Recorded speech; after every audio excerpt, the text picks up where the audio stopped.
Microsoft Excel 2010 में हम अपने डेटा सेट के ऊपर मुख्तलिफ फंक्शंस परफॉर्म कर सकते हैं। मसलन अगर मुझे एवरेज चाहिए या सम चाहिए या मैक्सिमम वैल्यू चाहिए या मिनिमम वैल्यू चाहिए, काउंट करना चाहता हूँ कि मेरा डेटा सेट कितने आइटम्स पर मुश्तमिल है, और सम कैलकुलेट करना चाहता हूँ, तो उसके लिए एक्सेल के अंदर बिल्ट इन फंक्शंस मौजूद हैं। उसको करने के लिए सबसे पहले आप रिबन में फॉर्मूलाज पे क्लिक कीजिए। उस सेल को सिलेक्ट कीजिए जिस सेल में आप चाहते हैं कि आपका डेटा आपके सामने नज़र आए, आपको रिजल्ट जो है। मोर फंक्शंस पर क्लिक कीजिए, स्टेटिस्टिकल, और जिस तरह मैं एवरेज निकालना चाहता हूँ तो एवरेज पर मैं क्लिक कर दूंगा।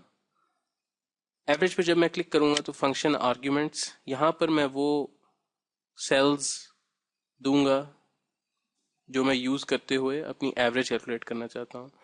तो अपने माउस कर्सर को लेके जाऊंगा, लेफ्ट क्लिक करूंगा, दबा के रखूंगा और ड्रैग करूंगा वहां तक जहां तक मैं डेटा चाहता हूँ कि एवरेज में शामिल हो। उसके बाद मैं ओके करूंगा तो मेरे सामने एवरेज आ जाएगी।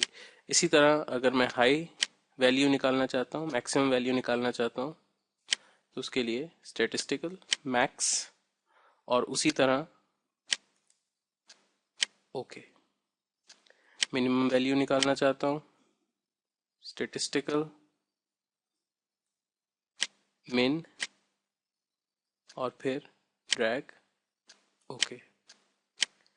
काउंट काउंट से मुझे ये बताया जाएगा कि मेरे कितने आइटम्स हैं। स्टेटिस्टिकल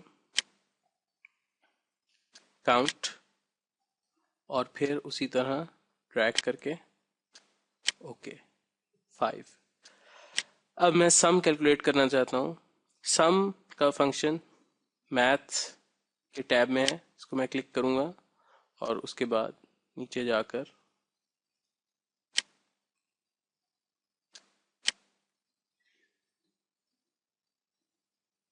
सम पर क्लिक करूंगा और उसके बाद सिलेक्ट कर लूंगा अपने सेल्स को क्योंकि मैं सम कैलकुलेट करना चाहता हूँ, और ओके।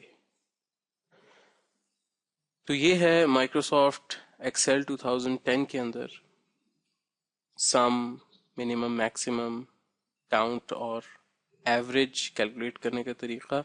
इसी तरह के और भी बहुत सारे फंक्शंस हैं एक्सेल 2010 में।